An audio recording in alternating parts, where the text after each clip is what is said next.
Assalamualaikum warahmatullahi wabarakatuh. Halo sobat semua, selamat berjumpa kembali di channel kami, Pecinta Horor. Di cerita bagian yang lalu diceritakan, Rahmat merasa aneh dengan kehadiran Mbak Sulak yang sedang memijat Warni, istrinya. Sorot mata yang tajam dan dingin dari Mbak Sulak menambah kengerian Rahmat untuk menatapnya. Siapakah Mbak Sulak sebenarnya? Langsung saja kita simak cerita yang ditulis oleh Mas Roro Faki ini. Terekan Kedung Janin bagian 5. Bocahmu bagus rupane. Rahmat yang mendengar bisikan lirih dari Mbak Sulak seketika terjingkat. Meski tak mengerti sepenuhnya makna dari ucapan itu, namun Rahmat menangkap gelagat aneh dan ganjil dari cara Mbak Sulak berucap yang kemudian disusul kembali dengan sebuah senyum seringai menakutkan. Tak mampu lagi berkata-kata, saat itu Rahmat ia meneruskan langkah keluar kamar dan merebahkan tubuhnya di kursi tamu. Pikirannya melayang, meraba-raba tentang siapa Mbak Sulak sebenarnya. Sampai waktu serta suasana di luar sudah gelap, Rahmat masih terduduk sendiri dalam diam, merasai adanya ketidaknyamanan di benak dan hati tentang kehadiran Mbak Sulak. Berbagai macam pertanyaan berkelebat dalam kepalanya tentang siapa yang mengundang Mbak Sulak, di mana tempat tinggalnya, dan dari mana Warni tahu tentang Mbak Sulak, seorang dukun pijat. Namun dari semua itu, Rahmat belum tahu satupun jawaban dari rasa penasarannya. "Mas, kok ngelamun di sini?" Satu sapaan pelan dari belakang tiba-tiba saja mengagetkan dan membuyarkan lamunan Rahmat. Sebentar ia menoleh, melihat istrinya yang sudah berdiri tengah menatapnya. "Sudah selesai, Dek?" sahut Rahmat bertanya sembari bangkit dari duduknya. "Sudah. Loh, Mas Rahmat tadi nggak ketemu Mbak Sulak?" Jawab Warni dengan wajah datar dan balik bertanya. Ucapan Warni kali ini lagi-lagi membuat Rahmat terkejut. Jelas bagi dirinya, sedari tadi duduk di ruang tamu tak melihat kepergian Mbak Sulak. Apalagi saat matanya melirik pintu depan masih tertutup rapat, meyakinkan dirinya jika tak ada siapapun yang lewat maupun keluar dari dalam rumah. "Dek, dari awal saya keluar kamar, ya cuma duduk di sini, nggak kemana-mana, tapi nggak melihat Mbak Sulak keluar," ucap Rahmat menjelaskan. Mungkin Mas Rahmat pasti kecapean dan melamun tadi, jadi nggak melihat Mbak Sulak keluar," sangka Warni dengan pikiran logisnya. "Enggak, Dek, meskipun Mas melamun, pasti melihat jika Mbak Sulak keluar. Coba aja kamu pikir, Mas duduk di sini dan bila ada orang lewat mau keluar, kan lewat depan sini," sahut Rahmat kembali sambil menunjuk letak duduknya yang memang tepat berada di lorong tak berdaun pintu, berbatasan langsung antara ruang tamu dan ruang keluarga. Mas benar-benar butuh istirahat. Biar pikiran halu Mas bisa segera mencair dan hilang. Jelas-jelas saya tadi lihat Mbak Sulak keluar kamar dan mendengar pintu dibuka. Ini pasti Mas Rahmat sudah terlalu banyak kemakan ucapan si orang tua itu. Jadi dikit-dikit langsung nyambung ke urusan tahayul, tegas Warni mulai dengan suara sengit. "Tapi Dek, Mas benar gak lihat Mbak Sulak. Dan ini tak ada sangkut pautnya dengan Mbak Sarji," segar Rahmat. "Sudahlah Mas, capek ngomong sama kamu. Setiap apapun selalu saja dikaitkan dengan hal mistis. Setan lah, gaib lah, gak ada yang lain saja," jawab Warni kembali dengan kesal sambil melangkah pergi meninggalkan Rahmat yang masih diliputi rasa kebingungan. Tidak mungkin Mbak Sulak keluar lewat sini. Pasti ada yang tak beres ini, ucap Rahmat dalam batin. Tak berapa lama, Rahmat pun melangkah masuk. Tapi langkah Rahmat bukanlah menyusul Warni yang sudah berada di dalam kamar, melainkan menuju ke belakang. Sesampainya Rahmat di dapur, matanya menatap lurus ke arah pintu. Ia kembali terhenyak mendapati daun pintu menempel rapat dengan pengait besi menempel seperti biasa, menunjukkan pintu itu masih terkunci kuat dari dalam. Sejenak Rahmat terdiam mengedarkan pandangannya, menatapi tiap sudut ruangan seperti tengah mencari-cari sesuatu. Tapi tak lama, Rahmat menarik napas panjang saat tak menemukan apapun yang dicarinya di ruangan itu. Rahmat akhirnya membalikkan badan serta kembali melangkah ke kamar, berharap apa yang dikatakan Warni adalah benar. Namun nyatanya harapan Rahmat kembali terbantahkan sesuatu di dalam kamar. Ia tertegun, diam saat masuk mendapati bau kapur barus masih tercium tajam di hidungnya.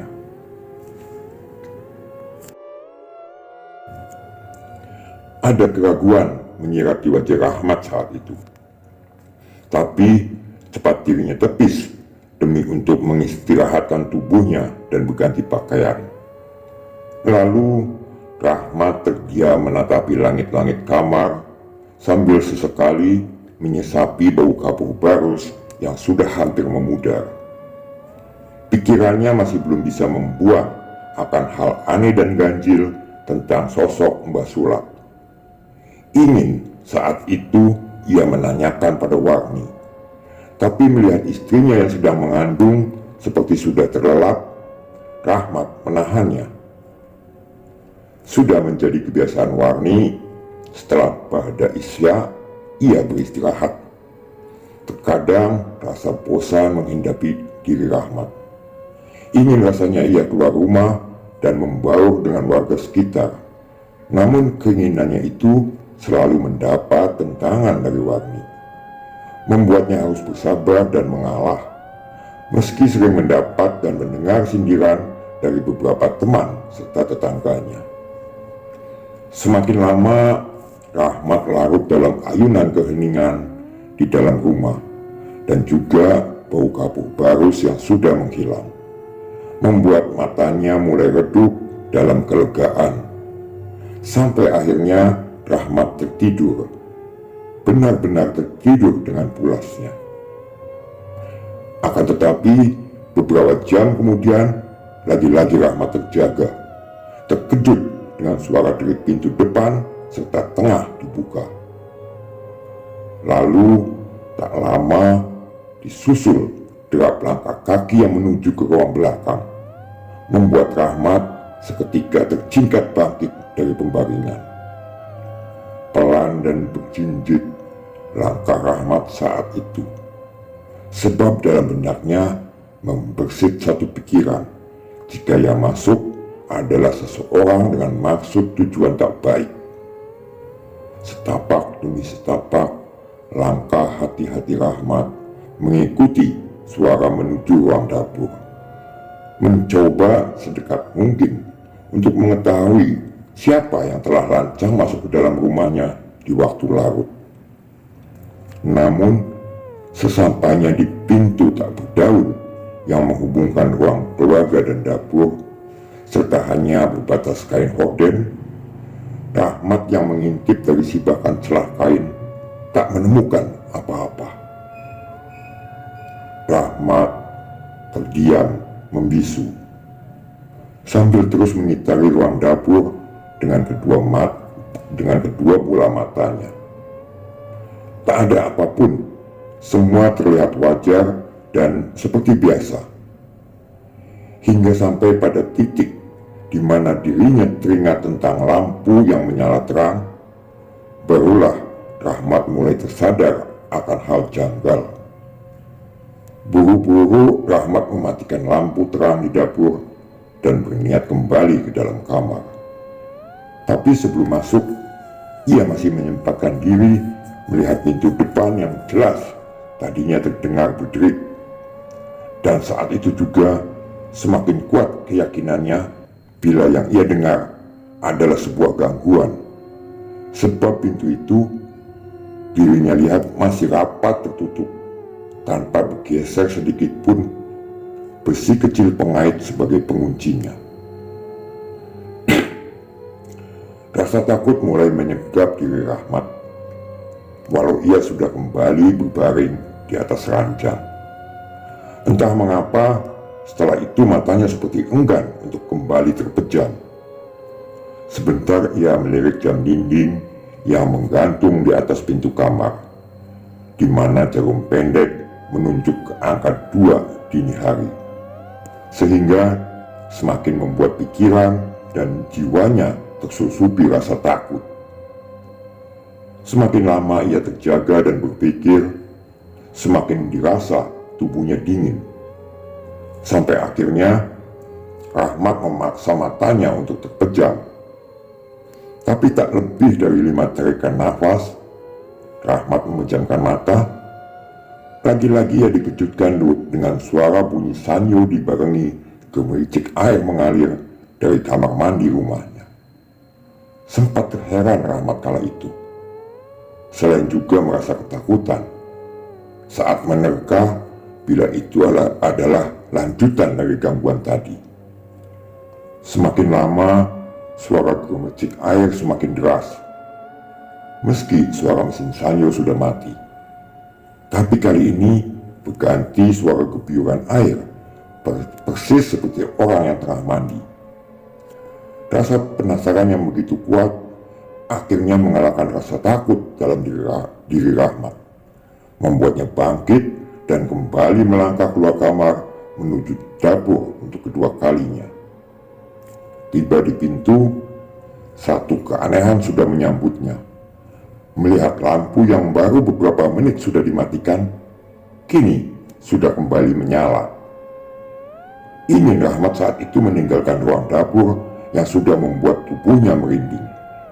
Tapi entah mengapa, Rahmat mendadak seperti merasakan satu kekuatan yang tak bisa ia tolak, menarik kakinya untuk menapak di lantai dapur. Perlahan, kaki Rahmat mengayun pelan menuju kamar mandi yang masih terdengar samar suara gemericik air. Namun sesampainya Rahmat di kamar mandi, wajahnya berubah pias dengan mata setengah melotot, melihat kula berisi penuh air dalam kondisi tenang. Terlebih ketika Rahmat mengalihkan pandangannya ke bawah, tepatnya di lantai, ia tak melihat setetes air pun yang membasahi. Ketakutan Rahmat benar-benar mencuat. Jiwanya tercekat hebat saat tanpa sengaja menatap ke arah dinding dengan beberapa paku tertancap. Biasa dirinya gunakan untuk menggantung handuk. Terlihat jelas seikat rambut putih panjang tersampir. Tak hanya itu, dari rambut yang tergerai terjuntai ke bawah, Rahmat menangkap aroma kapur barus teramat pekat, sampai membuat dadanya terasa sesak dan nyeri.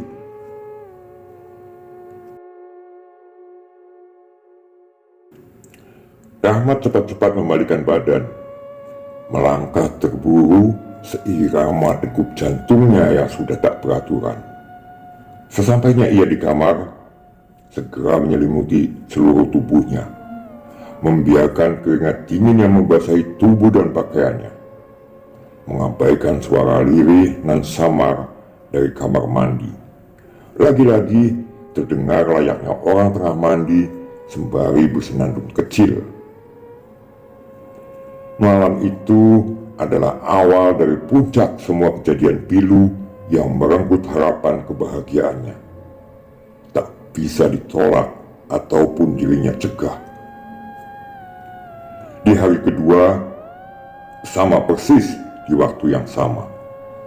Saat fajar mulai meredup, Rahmat yang baru pulang dari mencari nafkah kembali mendapati istrinya tengah dipijat oleh sosok Mbah Sulak.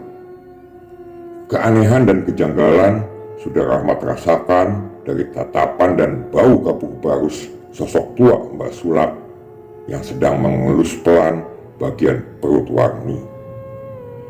Rahmat hanya diam. Tak mampu ia bersitatap lama. Tak sanggup dadanya menampung aroma kapur barus yang menyengat, membuatnya memilih untuk keluar dari kamar dengan iringan seringai kecil yang selalu keluar dari bibir tua Mbah Sulak bila melihat dirinya. Tapi sore itu Rahmat mempunyai pemikiran lain. Ia mencoba membangun keberanian guna menjawab rasa penasaran serta ingin mengetahui siapa sosok Mbah Sulak sebenarnya. Rahmat saat itu duduk menunggu tepat di sisi kiri pintu lorong bersekat kain horden berenda bunga. Setelah sebelumnya sengaja menggeser letak kursi untuk tujuan memudahkan dirinya melihat jelas ke arah pintu kamar. Semenit, 2 menit, sampai puluhan menit Rahmat menunggu. Akhirnya yang ia tunggu pun muncul. Mbah Sulak dengan tubuh sedikit membungkuk melangkah pelan keluar dari dalam kamar. Matanya seketika menyorot tajam melihat Rahmat yang duduk dan juga tengah memandang dirinya. Seperti tahu bila Rahmat sengaja menunggu. Sebentar mereka beradu pandang untuk kesekian kali. Lalu tak lama Rahmat bangkit dan selangkah maju mendekat. "Mari Mbah, saya antar pulang," ucap Rahmat sedikit menekan rasa takut kala mencoba menawarkan diri untuk mengantar sosok Mbah Sulak. "Tidak usah, saya bisa pulang sendiri," sahut Mbah Sulak dengan suara berat sedikit serak. "Hari sudah gelap Mbah, biar lebih cepat Mbah sampai di rumah." Kembali Rahmat menawarkan diri, berharap jika Mbah Sulak bersedia dirinya antar, dan menjadi jawaban atas rasa penasarannya. Kali ini Mbah Sulak hanya diam. Mata tuanya semakin menyorot tajam, seperti ada sesuatu dari dirinya yang tidak disukai dari kalimat yang diucapkan Rahmat. Sebentar sosok Mbah Sulak melangkah lebih mendekat ke arah Rahmat dan berhenti tepat di sisi kanan Rahmat, membuat jantung Rahmat mendadak berdegup kencang saat merasakan hawa berbeda dari sosok tua bertapi jarik yang kini di sampingnya, selain bau kapur barus yang tajam menyebar dari tubuh berkulit penuh kerutan. "Rumahku tak jauh dari sini, dan cucu-cucu saya sudah menunggu untuk menjemput. Jadi kamu tak perlu mengantar," bisik lirih Mbah Sulak di telinga kanan Rahmat. Antara kaget dan takut saat itu dirasa Rahmat. Meski suara Mbah Sulak pelan masuk ke dalam gendang telinganya, tapi makna dari kalimat itu janggal dan langsung membuat merinding tubuhnya. "Saya permisi dulu, besok saya datang lagi," ucap Mbah Sulak kembali masih lirih sebelum senyum sinis di sudut bibir mengawali tubuh bungkuknya berbalik dan melangkah pelan menuju pintu belakang. Rahmat semakin terpaku menyaksikan kepergian Mbah Sulak lewat belakang, bukan melewati pintu depan sebagaimana umumnya seorang tamu. Seketika rasa penasaran menggelayuti benak Rahmat demi keingintahuan kemana lagi arah Mbah Sulak selepas dari rumahnya.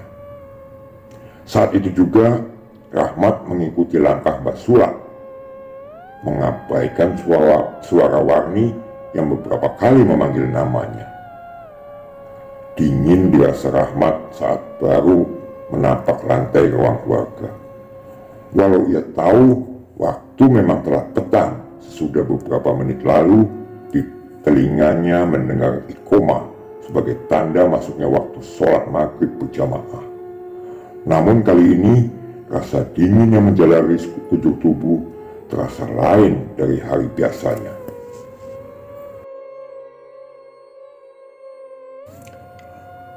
Rahmat terus saja melangkah sedikit berjinjit. Meski ada beberapa hal janggal sudah menyambut, namun ia tak pedulikan. Ia baru berhenti terdiam kaku mematung saat melihat Mbak Sulak sudah berada di ambang pintu belakang.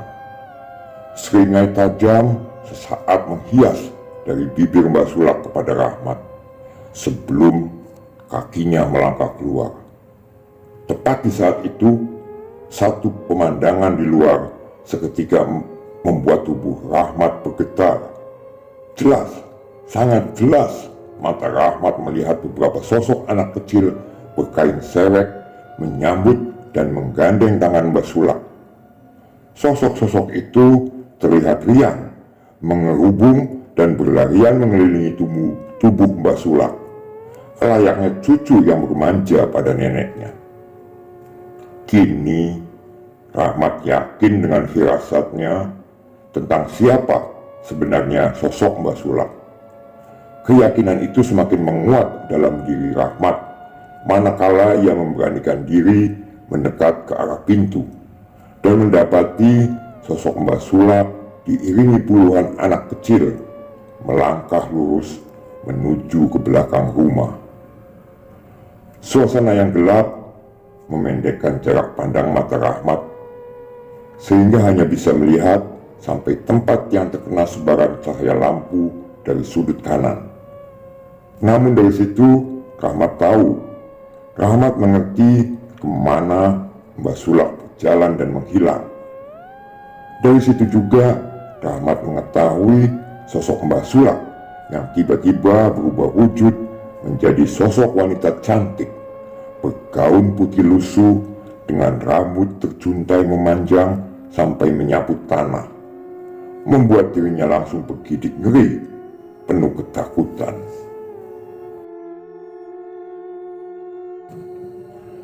"Mas, kamu ngapain di situ?" Terjingkat kaget Rahmat mendengar suara Warni dari arah belakang. Sebentar ia menoleh menatap istrinya yang sudah berdiri sedikit bersandar pada pintu lorong penghubung dapur dan ruang keluarga. "Gak apa-apa, Dek," sahut Rahmat mencoba menutupi ketakutannya. Cepat-cepat Rahmat berpaling. Sekilas matanya masih sempat melirik ke arah luar, di mana sosok Mbak Sulak yang berubah menjadi sosok wanita cantik bergaun putih panjang dan puluhan anak kecil sudah menghilang. Berganti kabut-kabut tipis bertebaran menghias gelap malam, sebelum tangannya dengan keras menutup pintu dan menguncinya. Rahmat segera beranjak dari ruang dapur, menghampiri Warni yang memasang wajah menciut dan langsung menarik pelan membawanya ke dalam kamar. "Ada apa sih, Mas? Kok semakin aneh saja kamu ini?" tanya Warni sesampainya di dalam kamar. "Dek, ini benar-benar bahaya. Aku harus menemui Mbak Sarji dan Pak Lukman malam ini juga," jawab Rahmat dengan panik. "Bahaya? Bahaya kenapa, Mas? Apanya yang bahaya?" tanya Warni dengan raut heran.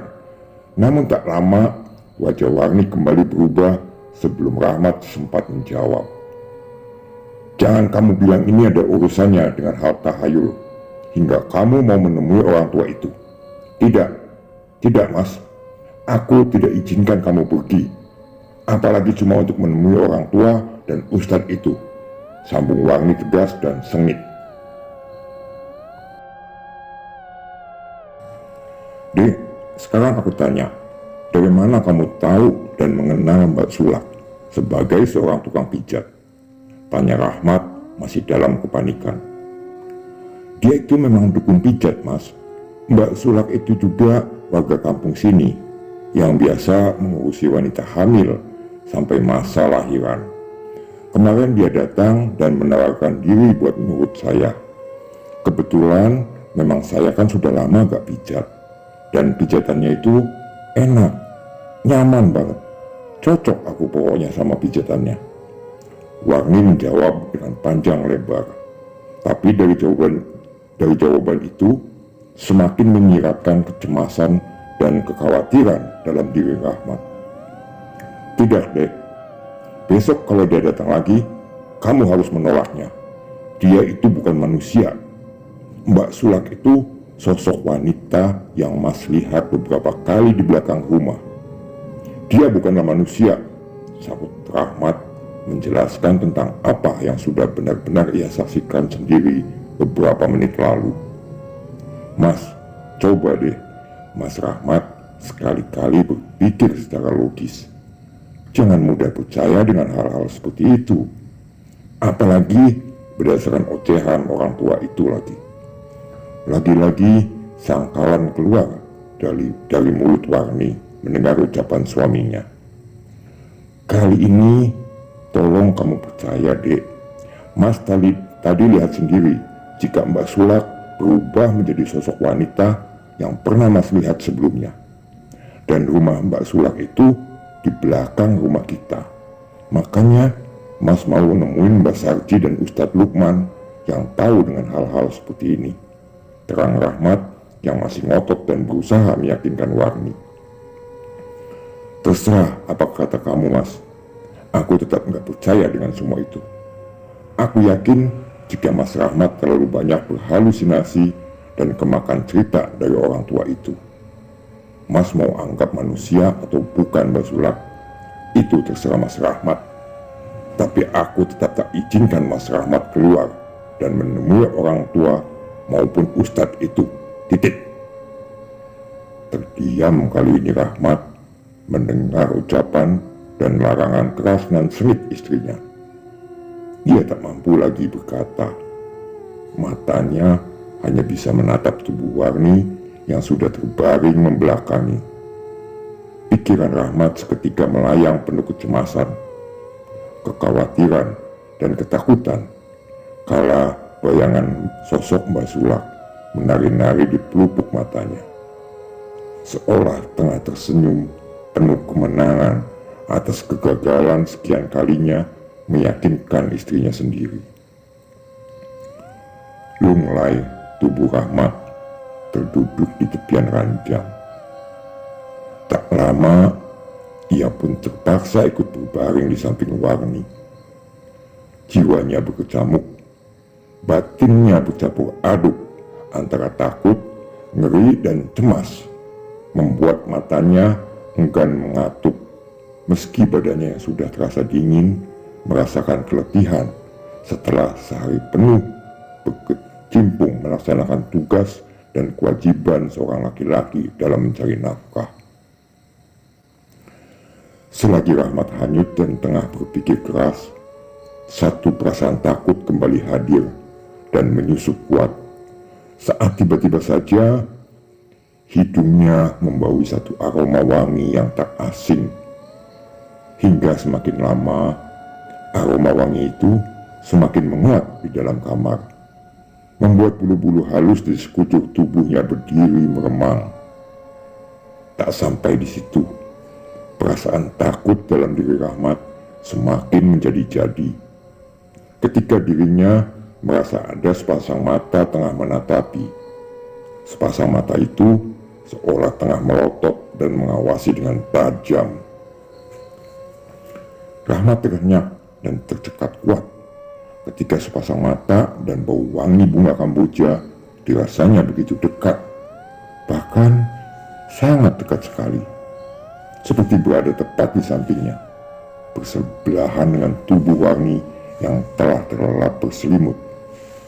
Namun ketika ia bangkit terduduk, mengamati serta ingin memastikan, sepasang mata dan bau wangi bunga kamboja mendadak hilang. Hanya derayan rambut hitam tanpa diikat milik istrinya yang terlihat, membuat dirinya tertegun sejenak sebelum buru-buru menarik selimut menutupkan ke seluruh tubuhnya.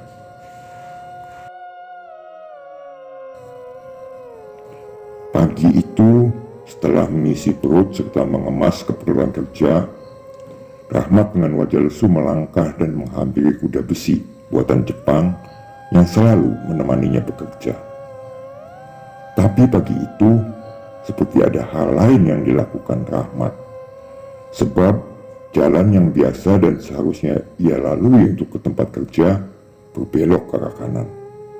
Namun pagi itu, Rahmat seperti sengaja berbelok ke arah kiri. Ia terus memacu laju kendaraan roda 2 warna merah miliknya, menyusuri jalanan kampung tanpa aspal dan banyak berlubang, melewati puluhan rumah warga sampai akhirnya berbelok dan berhenti di halaman sebuah rumah berdinding tembok bercat hijau, berteras lebar dan memanjang seperti sebuah pendopo. Tak berapa lama setelah 3 atau 4 kali Rahmat mengucap salam, seorang lelaki tua dengan memakai sarung dan berkopiah lusuh muncul menyambutnya. Keduanya segera duduk di kursi berukir dengan sebuah meja bulat di tengah. Sepintas berbahasa basi, sampai akhirnya Rahmat mengutarakan dan memulai cerita panjang lebar tentang kejadian demi kejadian yang ada dalam 2 malam ia alami berkenaan munculnya sosok Mbah Sulak.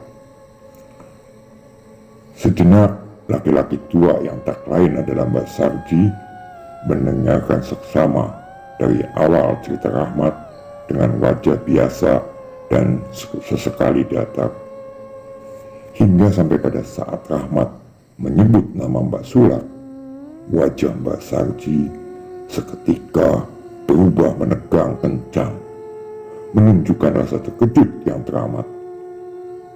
Celaka jika benar-benar sosok Mbak Sulak muncul dan sudah menemui istrimu, Mas Rahmat, ucap Mbak Sarji tegang. Maksudnya Mbak? Tanya Rahmat mulai sedikit cemas. Istrimu berarti tak meminum serta menggunakan air pemberian saya dan Pak Lukman. Juga ada sesuatu yang telah dilakukan istrimu sampai mengundang kemunculan sosok Mbak Sulak yang sudah puluhan tahun tak terdengar kemunculannya, jawab Mas Sarji sembari matanya menerawang jauh ke depan, seperti tengah memutar memori dalam ingatannya. Siapa Mbak Sulak sebenarnya, Mbah? Tanya Rahmat kembali, yang belum mengerti penjelasan Mbak Sarji sepintas. Sebentar Mbak Sarji terdiam, seakan akan menjawab pertanyaan Rahmat. Namun kemudian satu tarikan napas berat mengawali sebuah kalimat jawaban yang membuat Rahmat terhenyak dalam ketakutan. Mbah Sulak adalah seorang dukun ilmu hitam yang merangkap dukun bayi. Ia menjadi jujukan para wanita malam guna memasang susuk gaib dan juga orang yang ingin menggugurkan kandungan.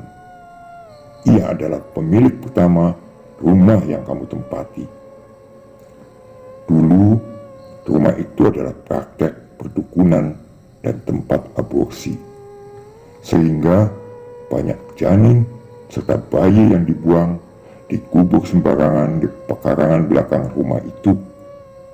Sampai akhirnya warga yang geram setelah mengetahui perbuatan Mbak Sulak menghakimi dan mengubur hidup-hidup Mbak Sulak di tempat yang sama, di tempat terkuburnya puluhan janin dan bayi hasil perbuatannya, jelas Mbak Sarji dengan raut wajah yang masih menegang.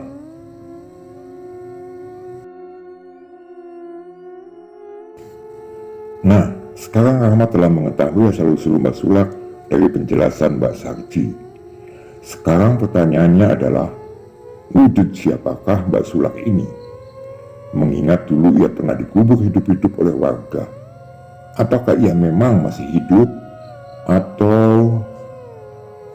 Ikuti derekan Kedung Janin bagian selanjutnya agar kalian mendapat jawabannya. Untuk itu, simak terus kelanjutan ceritanya hanya di channel ini ya. Pastikan sobat sudah berlangganan secara gratis channel kami dengan mengklik tombol subscribe dan tombol loncengnya agar sobat mendapat pemberitahuan secara langsung untuk cerita-cerita selanjutnya. Demikian cerita bagian kelima dari kisah Derekan Kedung Janin. Assalamualaikum warahmatullahi wabarakatuh. Sampai berjumpa di cerita selanjutnya.